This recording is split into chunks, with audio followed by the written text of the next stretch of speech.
Assalamu alaikum and hello everyone. Bismillah wa salatu wa salamu ala rasulillah wa ala alihi wa sahbihi ajma'in. I'd like to share some thoughts with you about leadership, and the title is interesting, Leading with Purpose. Something I was studying not too long ago was a story in the Quran that I find particularly interesting and unique. It's a story that occurs at the end of Surah number 18, Surah Al-Kahf, and it's the story of Dhul Qarnayn. There's a figure, a mysterious figure named Dhul Qarnayn. The first observation about this person is that there is no real understanding of who he was. There are theories about who he was, but there is no conclusive evidence as to who this person was. And that raises the first question, why wouldn't the Quran just come out and say who he was? Why just give us this title and not tell us?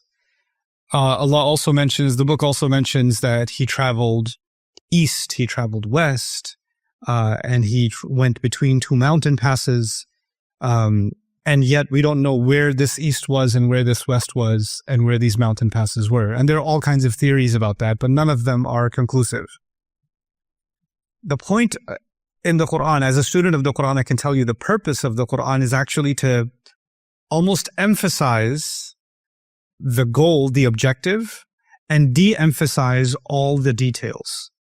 Like the Quran goes out of its way to take attention away from certain things.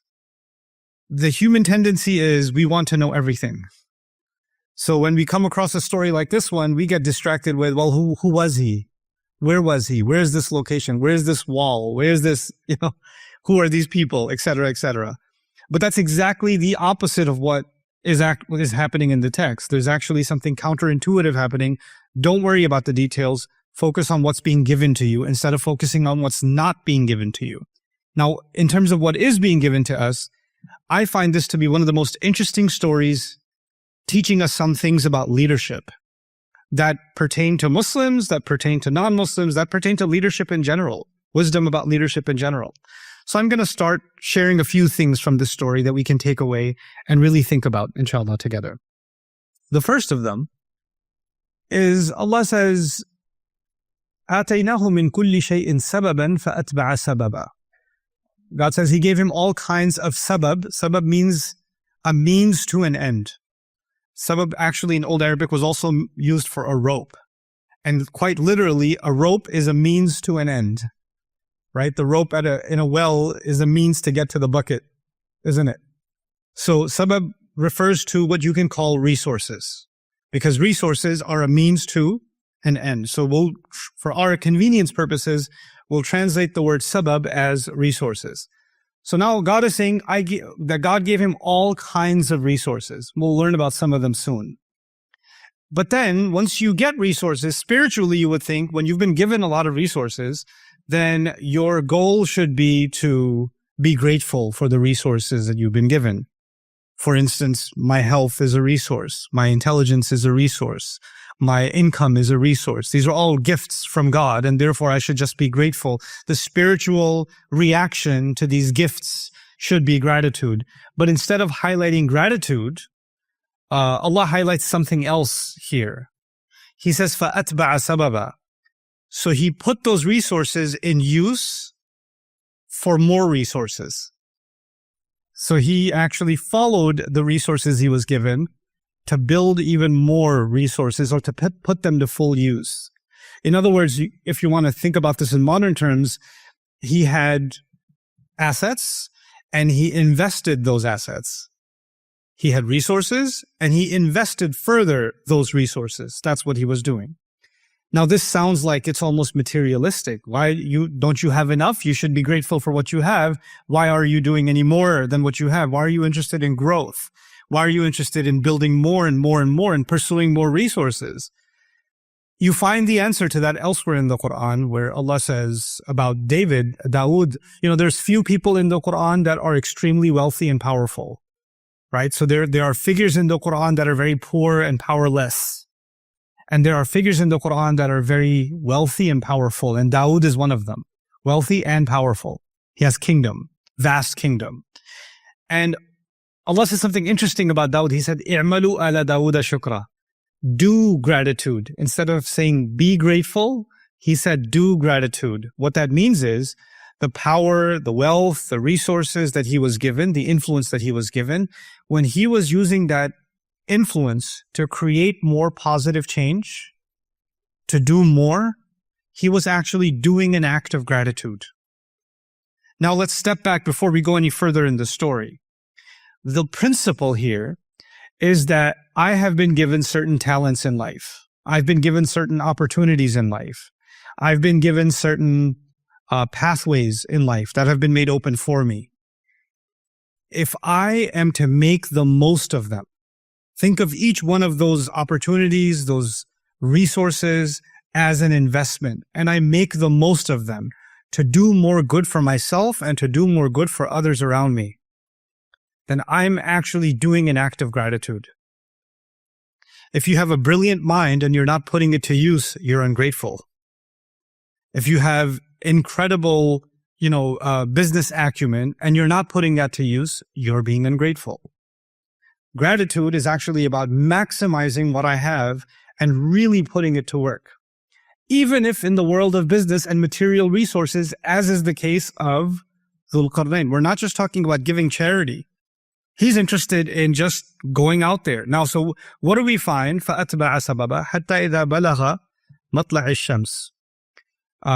Actually, even before that, Maghrib al-Shams. So he reaches the west. And when he gets there, he finds that there's a people here. And when he meets these people, قُلْ لَا يَا ذَا الْقَرْنَيْنِ إِمَّا أَن تُعَذِّبْ وَإِمَّا أَن تَتَّخِذَ فِيهِمْ حُسْنًا. He meets these people, he's never met them before. He's in a new civilization. He's going somewhere he's never gone. In other words, he doesn't know if he's going to find wealth. He doesn't know if he's going to find death. He doesn't know if this is going to be a failed venture and he'll find nothing. He doesn't know. He's just going out there.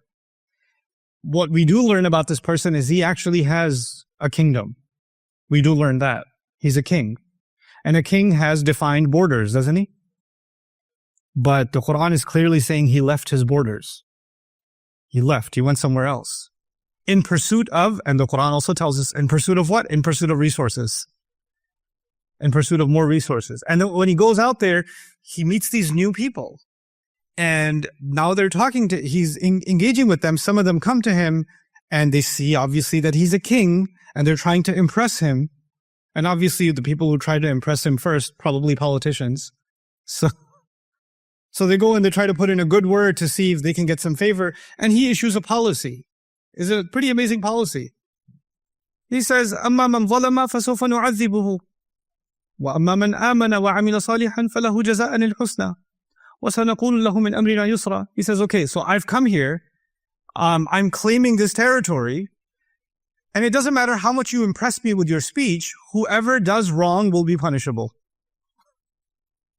So it's not your words that are going to get you out of trouble. If you're doing something wrong, there will be consequences. And whoever does good, they're not doing good. And he doesn't say, whoever does good, I will reward them. He didn't say that. Because you would expect the opposite, right? If you do wrong, I'll punish you. If you do right, I'll reward you.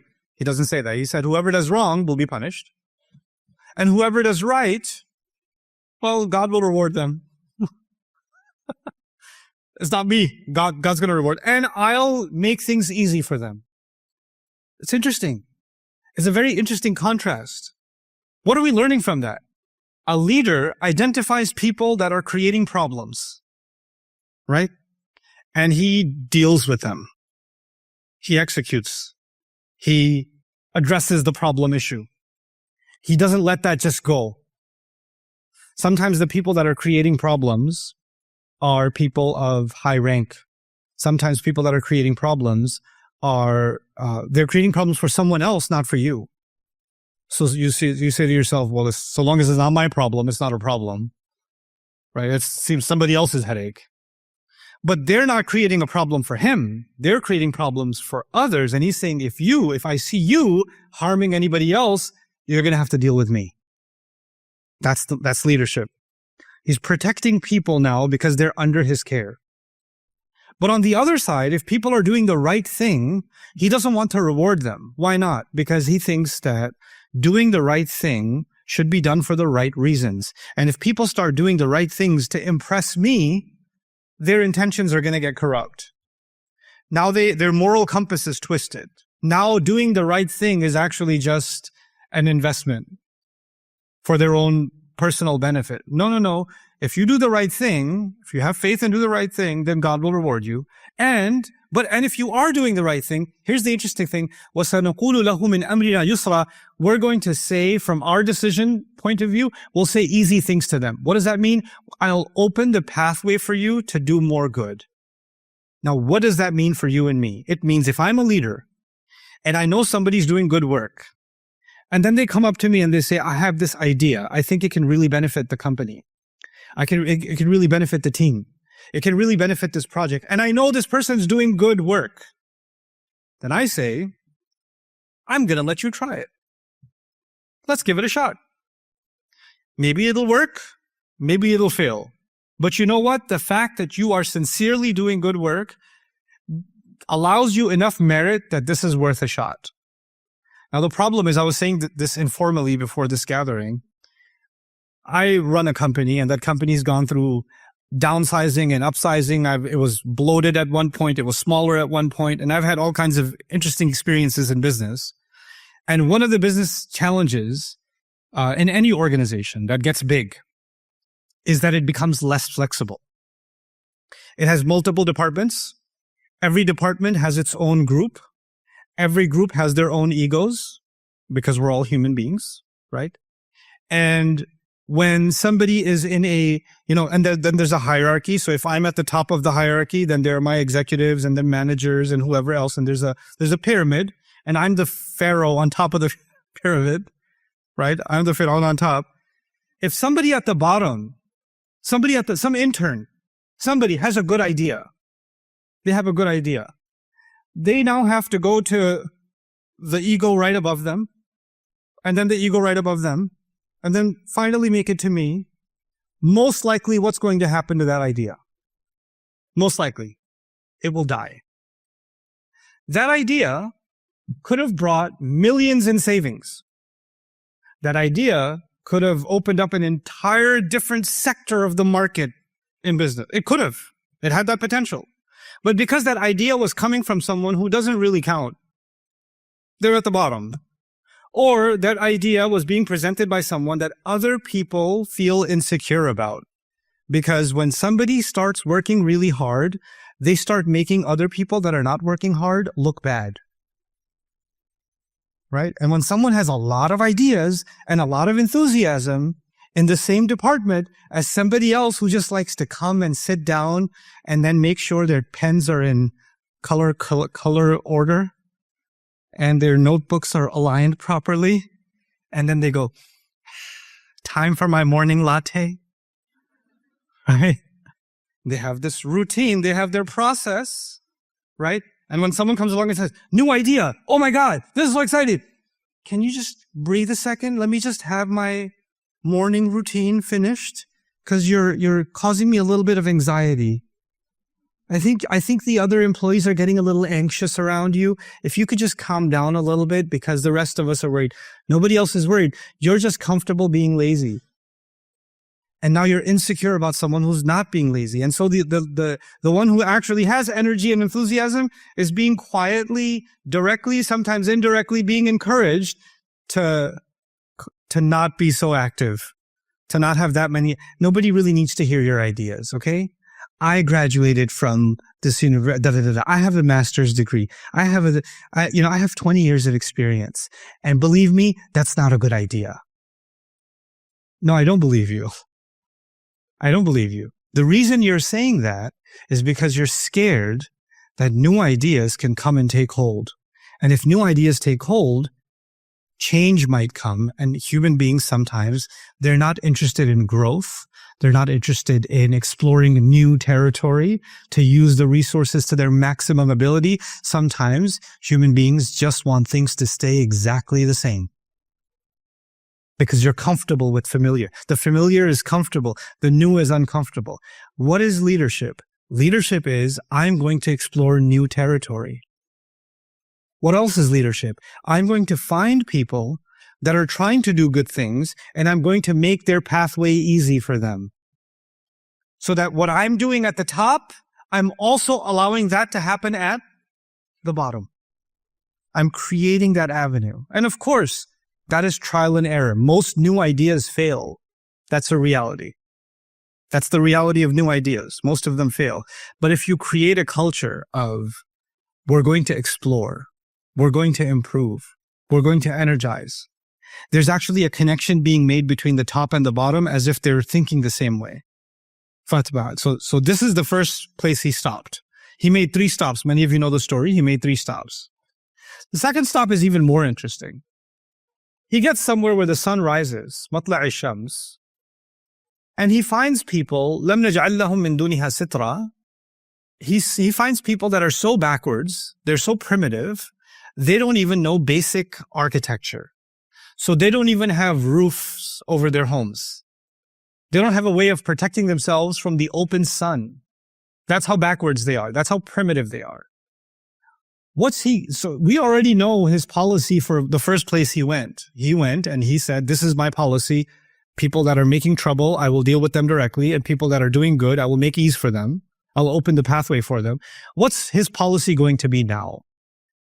Allah says, كَذَلِكَ. He just let them be as they were. He left them alone. These people were so behind that right now, there's no point giving them any instructions. They don't even understand the basic instructions of how to save themselves from the blazing sun. Some projects are failed before they even begin. You should learn to cut your losses and move on. كذلك. He let it go. He didn't say, no, I'm going to bring civilization to these people. I'm going to first teach them how to speak properly. Then I'm going to teach them how to build. Then I'm going to do this. Then I'm going to do that. No.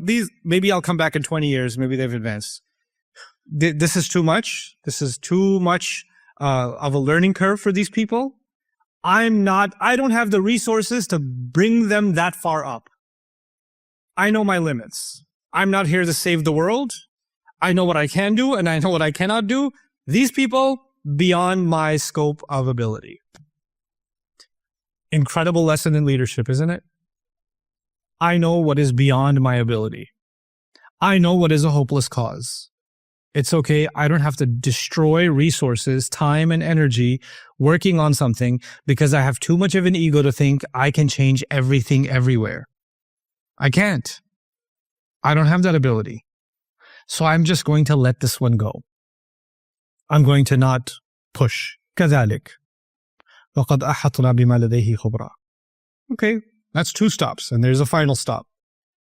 He goes to this third place. What was amazing about this third place is he meets people. كادوا لا يكادون يفقهون قوله. He meets people that almost couldn't understand a single word he was saying, which means he could barely understand a single word they're saying. Which means he went to a place of a completely different culture, a completely different language, a completely different civilization from his own.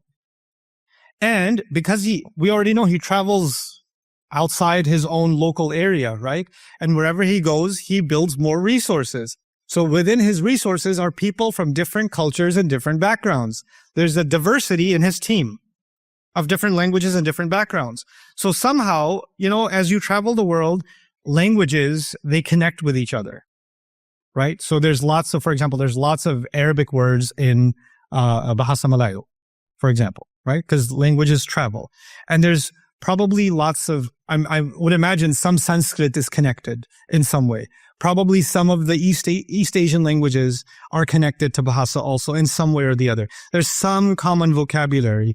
Not all, but some. 10% here, 5% there, 5%. I found out, because I was recently learning Farsi, I was learning Persian, and I found out that a lot of Punjabi has Persian in it.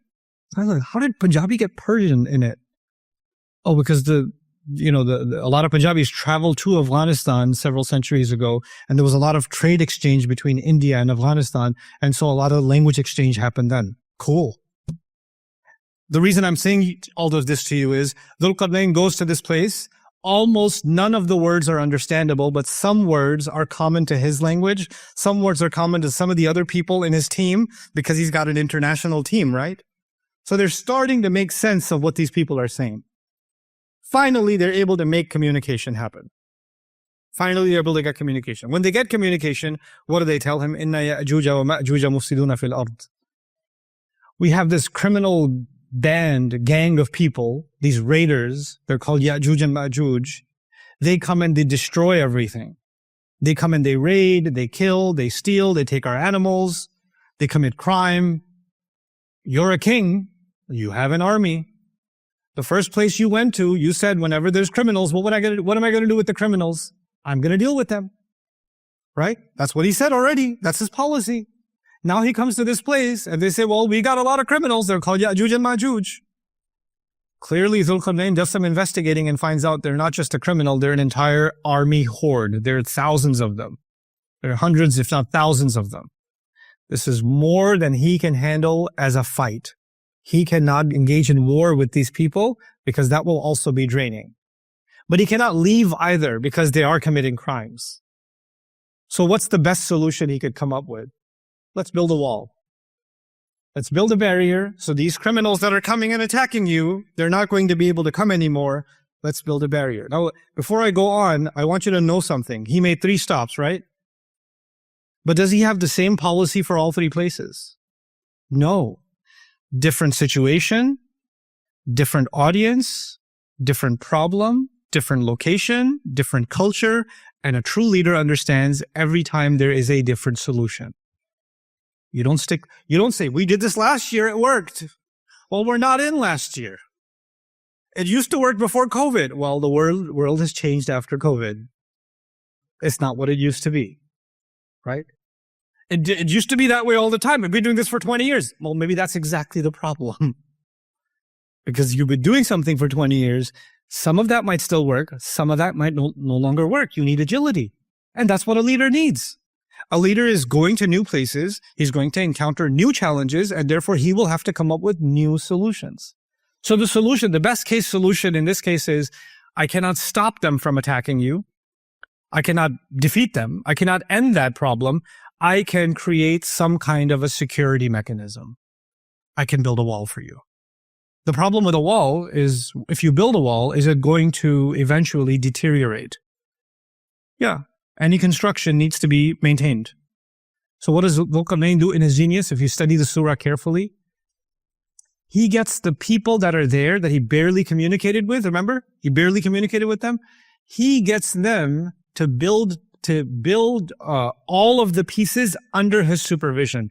Atuni zubar al-hadid. Qala anfukhu. Bring me these metal pieces. Bring me the copper. Now blow into it, bellow into it. This is how you burn metal. This is how you melt. This is how you weld. This is how you reinforce. This is how you fix.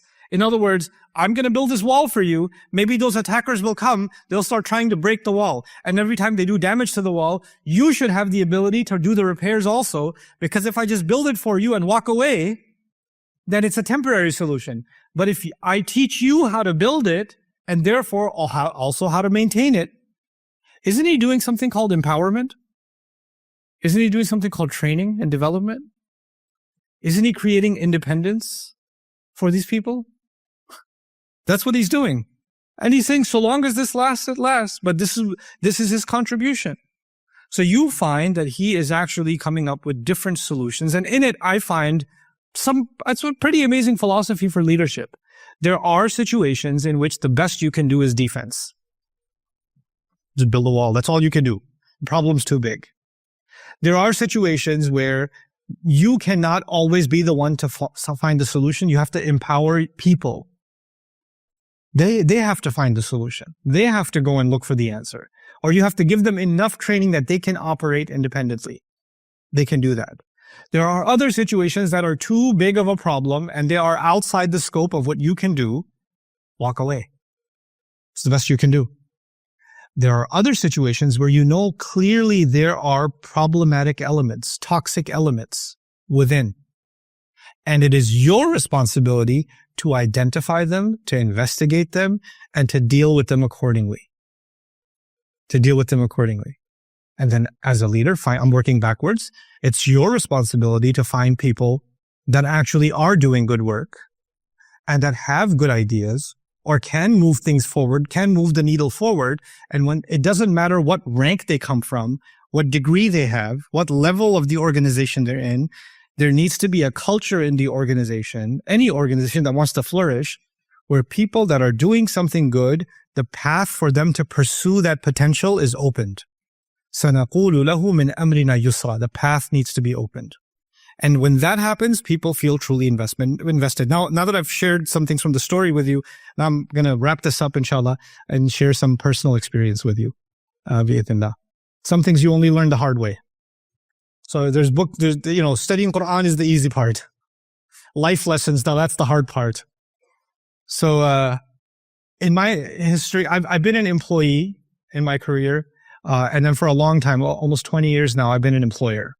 So I've had all kinds of employees, and I've had really interesting experiences with my employees. And there's different kinds of employees, but the most interesting kind is the one that believes that they are God's gift to humanity and your company, like they descended from the heavens onto your organization, and they do not have to do anything.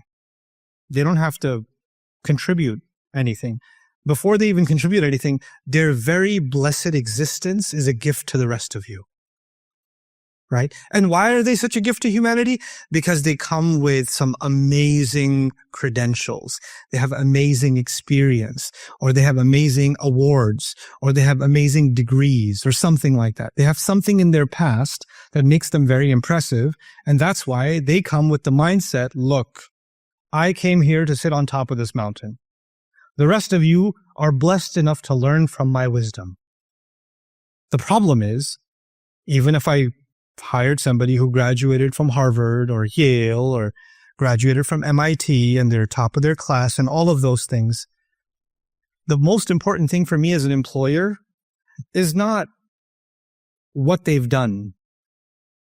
Because I think most interviews are ridiculous. Where did you graduate from?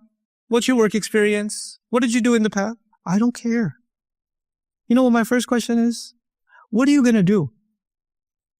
How are you going to do it? Why do you want to work here? Do you want to, what's your ultimate objective? If they say, I want to bring my past experience to benefit this organization, in my head, the interview is already over.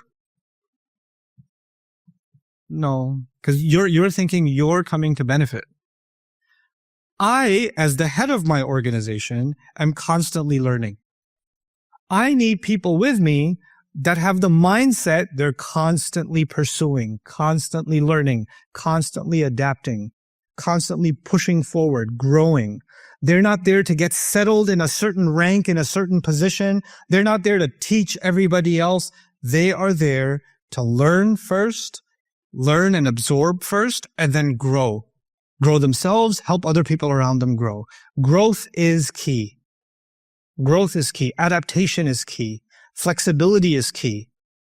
And so the most amazing team members I've ever had are people that are just eager to learn. Even though they're extremely learned people, they're eager, constantly eager to learn. They'll never miss an opportunity to learn. They're not going to say, I already know this. I already did this. Or this is not how we did things in my old company. Who cares about your old company? You're not there anymore. So why should it matter? So what I'm trying to get at is how do I even begin to inspire that culture in my team? And I'm not a good leader. I could tell you that. I'm honest confession. I'm the ideas guy. I'm not the leadership guy. But at least culturally, something that I can do for my team is I can demonstrate by example. So what I do in my work, I challenge my team members to find if any of them is more serious about learning and growing than I am. I'm at a point now in my career where if I stopped learning, if I just stopped learning and I just turned a mic on and started talking, I would still have an audience. Nobody would know the difference. I could do that. But I wouldn't be satisfied because I'm no longer growing. I need to grow. I need to invest in myself. I need to learn new things.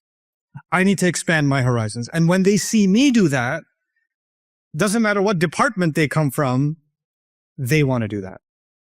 They want to grow themselves because there's a culture being built of growth, of expansion, of creativity. The other thing I like to do, it doesn't always work, is that people say this sometimes in meetings. You can come to me and tell me anything. Please, I have an open door policy. And then you go to them and you say, sir, you said you have an open door policy. I'd like to bring, send me an email. Doesn't sound like a very open door policy. Or you try to explain the problem and say, actually, you don't understand. Let me explain to you why your problem isn't even a problem and you're the problem. So on the one hand, you're saying open door policy, but actually the moment somebody walks into that door, they walk into a blender and they come out juice. Right? That's not really an open door policy. An open door policy means hey, I need to talk to you about something. Okay, talk to me. Talk to me. Level with me. I respect, in my entire organization, I respect people who can speak to me directly, speak to me frankly, not disrespectfully, but frankly, and leave the rank at the door. They're not talking to me as the CEO. They're talking to me as someone equally concerned about the organization. So they're just bringing up their concern. And they don't have to have some kind of, oh my God, it's the start, I have to. No. We're just having a conversation. The conversation isn't about my ego. It's not about respect. It's about the work. And here's what's working and here's what's not working. I want to create the culture where those conversations can happen without anybody's ego being hurt, without anybody feeling bad. Because statistics tell us most of our lives we're spending at work. Either we're sleeping or working, right? And then whatever little energy we have left, we get for ourselves and our families and other things. But a huge chunk of our lives is exhausted in work, which means work is not just work, it's also our life. That life has to be meaningful. That life has to be productive. That life has to be, nurturing. And so, we have to build that. And last thing I'll say about, I kept saying good ideas. I'll just mention the example we were talking about in the private meeting. Sometimes you have, let's just say, I'm being hypothetical. Let's say you have 4 departments. Yeah? And 3 of those departments are very big. And one of those departments is tiny. And somehow, the 3 big departments are not they're not productive. They're not doing what they should. They've been there a long time and they accomplished a lot in the past, but now they've slowed down and things aren't going as well, or they're stalling, right? And then you have this little tiny department, the extra department, the department. They get the office next to the bathroom, that department. And somehow they did something that showed a lot of growth potential. It showed some growth. Now you're like, If you're a good leader and you see something has potential, what do? You say, let's inject some fuel into this small department. Let's see how far we can take this. Let's see if we can grow this. Because growth can come from unexpected ways. COVID taught us that, right? It can come in unexpected ways. Okay. So now you decide to put some time, energy, resources, attention, investment into the smallest department. You tell me, take a guess. Who starts getting nervous when you invest in the small department? The 3 big departments. What are you doing? That's a waste of resources. You know how small they are? I've been here for 20 years. We've been doing this way for a long time. You know what happens? Sometimes the biggest obstacle to growth are people who want to keep things from growing. Without realizing that all 4 departments, that's like saying this hand is able to do something, or my right hand is able to do something my left hand is not able to do. And the moment I start fixing things with my right hand, my left hand gets insecure. Hey. You really want to do that one? It's a little imbalanced over here. Let's do things where both hands are together. No, some things are meant better for the right hand. But by the way, when you're accomplishing something from one part of the body or another part of the body, who's the eventual beneficiary? Everybody. I can't have one hand competing with the other hand. I can't have one hand insecure about the other hand. So an organization cannot fully function if parts of it are insecure about other parts of it. Parts of it are jealous of other parts of it. Parts of it are seeing themselves as competition with other parts of it. Healthy competition is fine. But when we create that kind of an internal culture, we are actually destroying the organization from within. We're hurting the organization from within. Creativity should be celebrated. Successes should be celebrated. Investments should be made where they are most fruitful. And investments should discontinue where Dhul-Qarnayn says, I can't help here. You should know when to quit. You should know when you're putting time, energy, resources in something and it's just not going anywhere. You need to know, hey, I know it's going to hurt some people's feelings, but we got to go. We can't do this. That's leadership. So I pray that some of these concepts are of meaning to you, inshallah. I'm hoping to have some interesting questions from you guys if you're still awake. Jazakumullah khairan. Assalamu alaikum wa rahmatullah. I'm going to take a seat over there. Thank you, Mr. Nouman, for that insightful session. We would now like to open the floor for the Q&A session. Do we have any questions? Hello. Assalamu alaikum, Ustad. My name is Najwa. I'm from Maba. I have a question. Actually, I require some advice. So leadership, the topic today is leadership from within, inspire change from within. I'm very passionate about growing, not just horizontally, but my mind, skills, and abilities. I'm passionate about my growth, but right now I'm in charge of a team and I'm responsible for their growth. So how do I balance that between pursuing my growth as well as the growth of my team?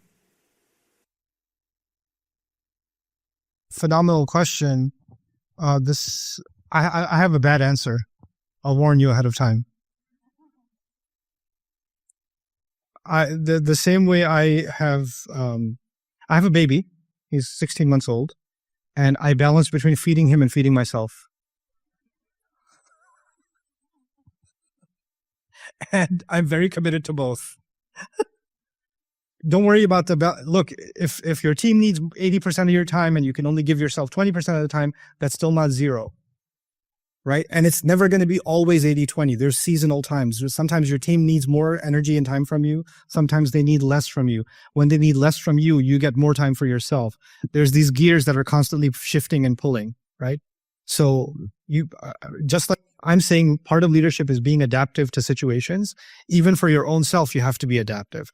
In my own example, I worked full-time on a study project for almost 2.5 years now. Nonstop, no breaks, 2.5 years. And this is maybe 30, 40 hours of just study every week. It's like a college semester's worth of study every week, right? And it just came to an end. And I could have kept going. I brought it to an end. And then I said, you know what? I'm going to study nothing for 2 months. I'm just going to read something because I want to. My brain needs a break. So until Ramadan, I'm doing a whole lot of nothing. Right? But even in that time, there was, I decided to invest a lot of time into myself, my own growth, while I was investing in the growth of the team, while I was figuring out balancing both of them. And I don't think I got the balance right all the time, but I realized something. If I'm not growing, I can't lead. That I tell you. There's no such thing. Assalamualaikum Ustad, my name is Julian. Before I ask my question, just say thank you. Before I reverted, I actually listened to your podcast a lot. That's amazing, mashallah. I have a question. As a leader, one thing that I've come across is that ever since after the pandemic, we have a lot of colleagues and staff who are struggling with their mental health, yet they're unable to actually come forth and speak about it. So as a leader, what would you think is the best way for us to actually open up the dialogue and actually encourage people to talk? It's a dangerous... Sorry, a big breakfast. It's a dangerous road to go down, because you as a team lead may not be best suited to handle what you hear. People are going through sometimes very serious mental issue things, personal crises, things they're struggling with, and that might be way above your capability to manage or handle. So what I think, in any reputable organization, what HR should be able to do is to allow those employees a space where they can talk to professionals about some of their struggles. And if you notice there's a colleague that seems to be having some issue, maybe you should be talking to them privately about, hey, I recommend you at least have 1 or 2 sessions. Just do me a favor and have those sessions. Maybe it's nothing. And I don't think it's healthy ever to go to an employee and say, I think you have a mental health crisis. But what I could say is, hey, I'm noticing that you've been stressed out a lot lately. I'm noticing that you're not your usual self, and I'm worried for you. So I don't want to lose you, and I don't want to see you burn out. So here's what I'm telling you to do. I want you to go to HR and have a couple of sessions with them. Whatever's on your mind, I don't need to know. It's fine. But I think you need a safe space to air some things out. I think it'll help. So you nudge them in that direction without being too personal. You see what I'm saying? Because they deserve a boundary also, right? So your concern should be met without crossing that line, and I think it'll help, inshallah. Assalamualaikum, Ustaz. My name is Huster. It's interesting that you brought up about the pharaoh and the pyramid, because over the weekend we actually had a senior management retreat, and we were talking about flipping the pyramid. So ideas will come from bottom up instead of top down, right? And you also said people are not open to change because they feel insecure about their jobs.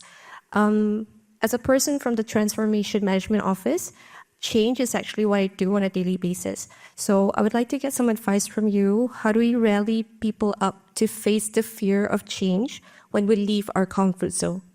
Thank you. I think you hit them with change so much they stop being afraid. No, I think the conversation really needs to be about safety. When does someone feel safe?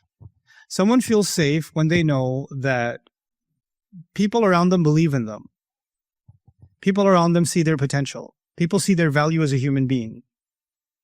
When people have artificial relationships or distant relationships in any environment, then they are constantly insecure, right? So, yeah, you can call that team building, but really what I think is open communication and the right kind of mentoring. Like there are employees in my company that I yell at. My yelling does not involve a raised voice. My yelling involves sarcasm. But and it hurts. I say, yes, this is what and I do it with a smile, and I do it especially to the younger employees, until it pinches, and then I say, okay, you're going to fix this, right? You're going to fix it. And I don't do this ever in front of anyone else. It's just me and them. I don't do it in front of other people. I never want to embarrass my employees in front of others, unless I'm, making a WhatsApp group joke. That's different. But like personally, I will be tough with them, but I want them to know that my toughness, they know that my toughness with them is about me investing in them, because I could simply not care. I could simply not even be involved, but I am involved. And then I will say, and when employees come to me and say, this isn't fair or that isn't right, I was like, okay, explain it to me. Why isn't it right? I need to hear. Let's hear you out. And I'll give my perspective too. So, but I think when you don't have that open dialogue, then there is a lot of insecurity. And once you have that open dialogue, then change can be embraced, because you can talk about the change openly without living about the fear of change in your head. And I don't know if I should say something. If I say something, am I going to get in trouble? Are they going to, So if you don't have a culture of open communication, then there's going to be hysteria and fear. But if you create that culture, then no, there won't be. Assalamualaikum warahmatullahi wabarakatuh. My name is Muhammad bin Sulaiman. So Ustaz, my question is, most of people here are the leaders lah, basically. So I'm the the younger generation on the bottom side of the pyramid lah. Okay. Yeah. So people are talking about leaders thinking about changes, and our company is trying to change. So, but what I'm asking is, how do we take leaders to be feeling what the bottom is feeling before they do implementation? Some changes we can say constant, and for the bottom part of the pyramid is a bit annoying. Yeah. So how do we get leaders to be more open-minded and more EQ intelligence, less than IQ intelligence? Because most of what they're trying to implement is IQ intelligence, less than the EQ intelligence. Yeah, so fair question. I do think that change can be very difficult, especially on the execution level, right? Because the decision's made in a meeting, but the execution is at the bottom tier, where all the workload changes and logistics become difficult, etc. Right? One part of the answer is it does go back to open communication and a culture of clear communication from top to bottom and bottom to top. But the other also, I'm going to have to say, is no change is ever painless. Ever. It's always going to be annoying. And if avoiding annoyance is the objective, then change will never happen. So again, there could be extremes, like we made a major change last week and we're making another major change from the major change this week, and then again next week, and then again next week. Okay, now it's getting a bit too much. Let's talk about that. But the other extreme is every time there's a change, oh my God, a change. I hate this. Or at least let's understand. I think the onus of the leadership is to explain to the rest of the organization the rationale behind the change. Because when I make a decision, the most immediate answer is, why are you doing that? Why are you doing that? The why is being discussed by the executives, yes or no? And sometimes the executives feel that everybody else doesn't need to know this. This is the adults talking, the kids don't need to know, right? That culture, in my mind, is toxic. Once you make a decision, and there was a well thought out response, your memo shouldn't say it was well thought out. That doesn't mean anything. Here's why we felt this is important. And instead of even putting it in some kind of a writing, you should be able to articulate your reasons so well to your management that they can then communicate that really well to their team, and everybody can say, that's why. Because the growth of the organization, sometimes the survival of the organization, sometimes the growth of the organization, and sometimes meeting massive, great targets, ambitious targets for the organization is something the top executives feel very strongly about. But the bottom tier says, I just want to do my job. That's because they were never included in that conversation. They were never made to feel like this is something that's going to grow. And once it grows, everybody benefits. We all succeed together. So that's one of the failures, I think, of top-down kinds of management, is some of the more important, exciting conversations stay on top. And by the time they get to the bottom, you only get the kind of very shallow version of that. So it's not really convincing to you why that decision was made. But if the rationale explained, you're like, whoa, I get it. That's pretty cool. That's a really good decision. I'm on board. Because even kids, I like to think human beings are the same psychological processes. We don't understand the leadership of our parents, just like we don't understand the leadership of our teachers, just like we don't understand the leadership of our governments and our employers. But a good parent is not able to just give instruction, but actually able to rationalize their decision to the child and say, here's the harm and here's the benefit. A child that's doing something because they understand it, and a child that's doing something just because mama said so, is there a difference? In motivation, in consistency, is there a difference? Huge, right? The same is true of organizations, I think. It's the same exact thing. Breaking free. 1st December. Yes, sir. World Trade Center. Would you like to share some light? No? Okay. It's good. All right. Because I'm trying to get a Clue? excuse for me to attend. Hopefully, inshallah. Oh. Okay, that's fine. That's all right. Okay, I'll tell you some. I'll tell you. You know how you can talk about something without talking about it? Sure. You know, politicians. You know. Okay, yeah. So I'll tell you something. So the story night that I'm doing, I love this thing I created about 12, 14, 13 years ago called Story Night, which was my way of trying to explore a story in the Quran, you know, in the most compelling way, without making it a lecture. We're actually letting it be a story instead of it being a lecture, right? And there are some really interesting, intriguing, insightful stories in the Quran. But there was one story that for a long time I avoided telling because I felt I couldn't put the pieces together. Until I realized maybe this has started almost a year ago, that there are actually 4 mini stories that I always thought of as 4 separate stories, but they're actually weaving together one large story. So they're interconnected with each other. And once you see that bigger picture, you have the most amazing aha moments. And you don't read those stories the same way again. See, I told you nothing.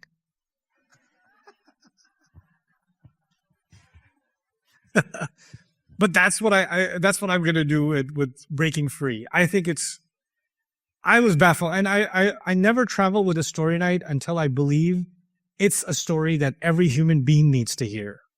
Forget Muslim, non-Muslim. Every human being should hear something about this story. And this is one of them, inshallah. So I'm excited about it. Second question, if I would. I was thinking about sending the kids to Vagina Institute. Would you like to share some infos on those programs that we have, like maybe accommodations and like any of the programs? Just that. Okay, I'll tell you, talking about leadership, my horizons kept changing when I started Bayina. And one of my visions was to have a campus where I'm teaching Arabic full-time, Quranic studies full-time, and all of it. And alhamdulillah, the idea was born in 2007. And in 2011, I had a campus. Alhamdulillah. And the campus ran for, well over a decade. Until I ran into a problem. My organization, its objective changed. The objective became, it was Arabic education, Quran education, yes. But then it went from the word education to influence. I wanted to influence educational institutions around the world and influence communities around the world and nudge them towards a better understanding of the Quran. And the problem with that new vision was that the campus was getting in the way. Because when you have a building and it's an education, it's a school, right? What do you have to do to justify the existence of the school? You have to have students register every year, administration. You have to justify its existence, right? And now you're creating programs to fill the building. So the building has become the objective. And it was getting in the way of other larger objectives. So I decided to sacrifice the building because I don't want to sacrifice the vision.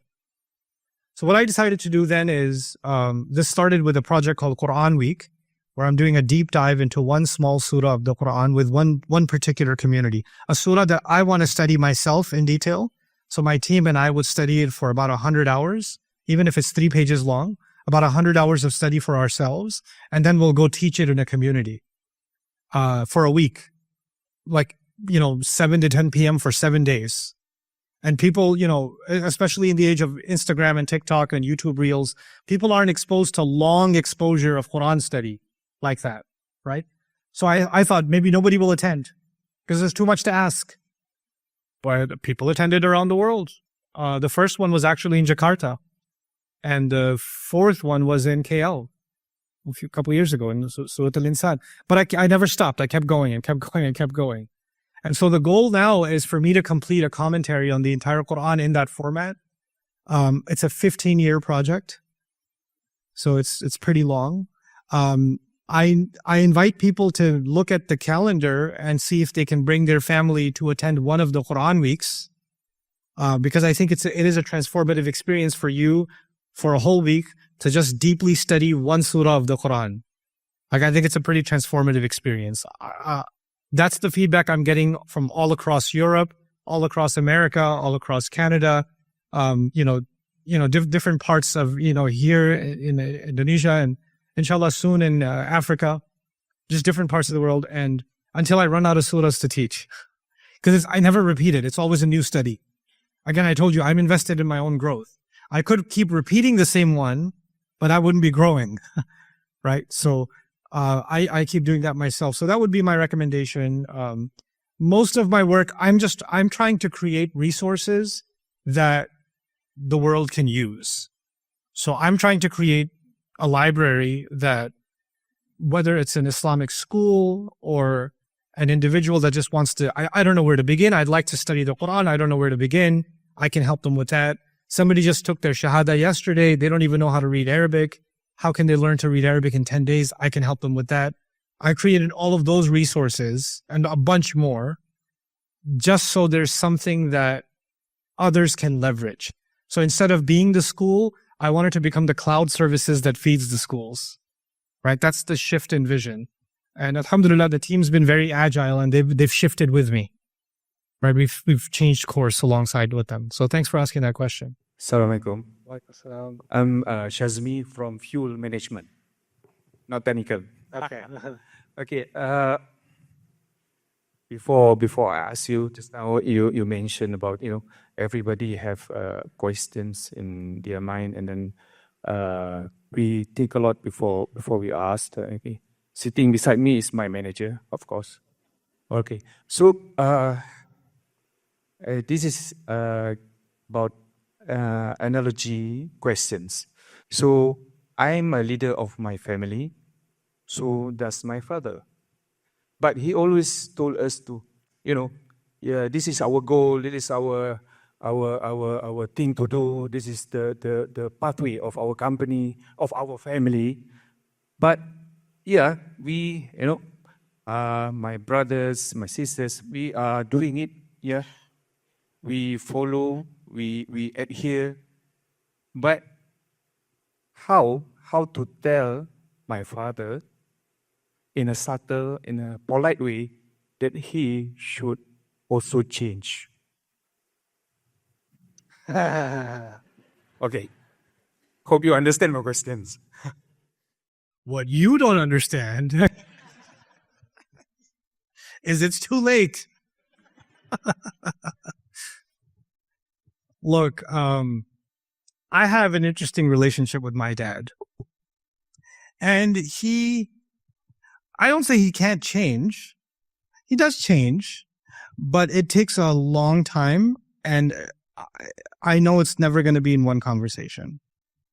And my objective isn't even to change him in one conversation.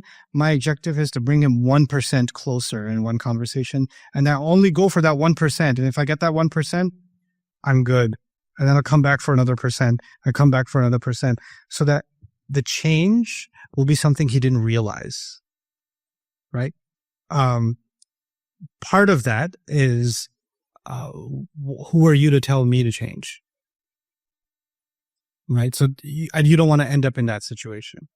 So it takes a lot of subtlety, a lot of long strategy before you can get somebody on board, especially a parent, especially an older parent.